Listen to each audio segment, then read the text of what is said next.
بسم اللہ الرحمن الرحیم۔ السلام علیکم۔ مزید ایسی ویڈیو دیکھنے کے لیے ہمارے چینل کو سبسکرائب کریں۔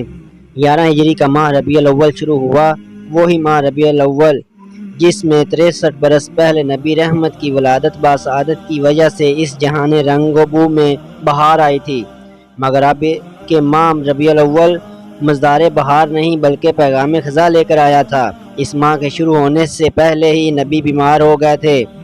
10 یا 11 ربیع الاول تک آتے آتے نکاحت کا یہ عالم ہو گیا تھا کہ آپ خود سے چل بھی نہیں سکتے تھے۔ ہفتہ یا اتوار کا دن تھا۔ سیدنا ابو بکر رضی اللہ عنہ کی امامت میں نماز ظہر کی جماعت کھڑی ہو چکی تھی۔ بخاری و مسلم شریف میں یہ واقعہ موجود ہے کہ نبی صلی اللہ علیہ وسلم اپنے چچا زاد سیدنا عباس اور اپنے چچیرے بھائی و داماد سیدنا علی رضی اللہ تعالیٰ عنہ کے کندھوں کا سہارا لیے مسجد میں تشریف لے آئے۔ حضرت صدیق اکبر پیچھے ہٹنے لگے۔ نبی صلی اللہ علیہ وسلم نے اشارہ فرمایا کہ پیچھے مت ہٹو بلکہ نماز پڑھاتے رہو۔ پھر آپ سیدنا صدیق اکبر رضی اللہ عنہ کی ایک جانب بیٹھ کر نماز میں شامل ہو گئے۔ آپ سیدنا ابو بکر صدیق رضی اللہ تعالیٰ عنہ نبی صلی اللہ علیہ وسلم کی اقتداء کرتے تھے اور باقی سب لوگوں نے حضرت صدیق اکبر کی تکبیروں پر نماز ادا کی۔ رحلت سے صرف ایک دن پہلے اتوار کے روز آپ نے اپنے تمام غلام آزاد فرما دیے، جن کی تعداد 40 اور بعض روایات کے مطابق 63 تھی۔ گھر میں نقد صرف 7 دینار موجود تھے، وہ غربا و مساکین میں تقسیم کر دیے اور آلات حرب مسلمانوں کو ہبہ فرمائے۔ سرور عالم صلی اللہ علیہ وسلم کے گھر کی مالی حالت یہ تھی کہ اس دن کی شام کو سیدہ عائشہ رضی اللہ تعالیٰ عنہا نے چراغ کے لیے تیر پڑوسن سے آرتن منگوایا، اور بخاری شریف میں مذکور ہے کہ خود نبی صلی اللہ علیہ وسلم کی ذرا وفات کے وقت بھی ایک یہودی کے پاس گروی پڑی تھی، جس کے عوض گھر والوں کے لیے 30 ساعت جو لیے تھے۔ رات گزر گئی۔ 12 ربیع الاول بروز پیر نماز فجر کا وقت آیا۔ مسجد نبوی میں سیدنا صدیق اکبر رضی اللہ تعالیٰ عنہ کی امامت میں جماعت کھڑی ہو گئی۔ نبی صلی اللہ علیہ وسلم نے وہ پردہ اٹھایا جو حضرت عائشہ صدیقہ رضی اللہ تعالیٰ عنہ کے حجرہ اور مسجد میں فاصل تھا۔ تھوڑی دیر کے لیے آپ اپنے صحابہ کے باجماعت نماز پڑھنے کا منظر ملاحظہ فرماتے رہے، جس سے رخ انور پر بشاشت اور ہونٹوں پر مسکراہٹ کھل گئی۔ سیدنا انس رضی اللہ تعالیٰ عنہ فرماتے ہیں کہ اس وقت بھی جمال مصطفیٰ کا یہ عالم تھا کہ آپ کا چہرہ مبارک ورق قرآن معلوم ہوتا تھا۔ آپ کے چہرہ انور کو ورق قرآن قرار دینا کس قدر تعجب انگیز اور پاکیزہ مقدس تشبیہ ہے۔ ورق قرآن پر طلائی کا کام ہوتا ہے۔ نبی صلی اللہ علیہ وسلم کے رخ زباں اور چہرہ تاباں پر زردی مرض چھا گئی تھی، لہذا تبانی و ورنگ مرض کو طلا سے اور تقدس کو قرآن سے تشبیہ دے کر چہرہ انور کو ورق قرآن گرداننا ہے۔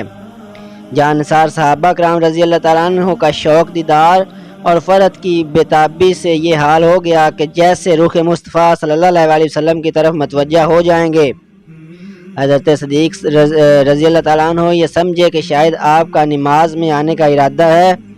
وہ جہاں نماز امامت سے پیچھے سرکنے لگے تو نبی صلی اللہ علیہ وسلم نے اپنے دست مبارک سے اشارہ فرمایا کہ پیچھے مت ہٹو بلکہ نماز پڑھاتے رہو۔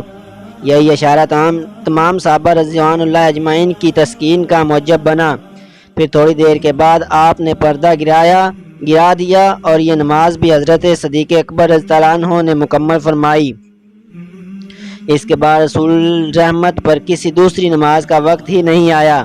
صحیح و مسلم شریف میں سیدہ عائشہ صدیقہ رضی اللہ تعالیٰ عنہ سے مروی ہے کہ جب دن چڑھا تو نبی صلی اللہ علیہ وسلم نے اپنی پیاری بیٹی سیدہ فاطمہ تو زہرا رضی اللہ تعالیٰ عنہ کو بلایا اور ان کے کان میں سرگوشی کی تو وہ رونے لگیں، اور جلد ہی بعد پھر ان کے کان میں کچھ کہا تو وہ ہنسنے لگیں۔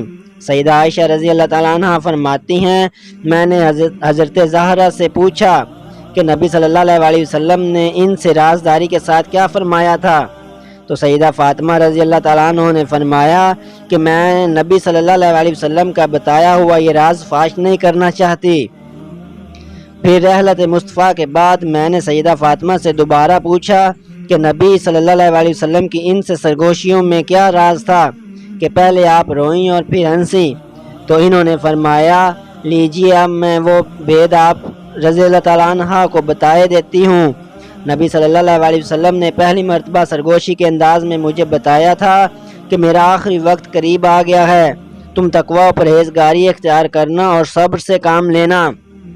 فراق و وفات کی یہ باتیں سن کر میں رونے لگی، اور دوسری مرتبہ مجھے سیدات النساء اہل الجنت یا سیدات النساء مومنین یعنی خاتون جنت ہونے کی بشارت دی۔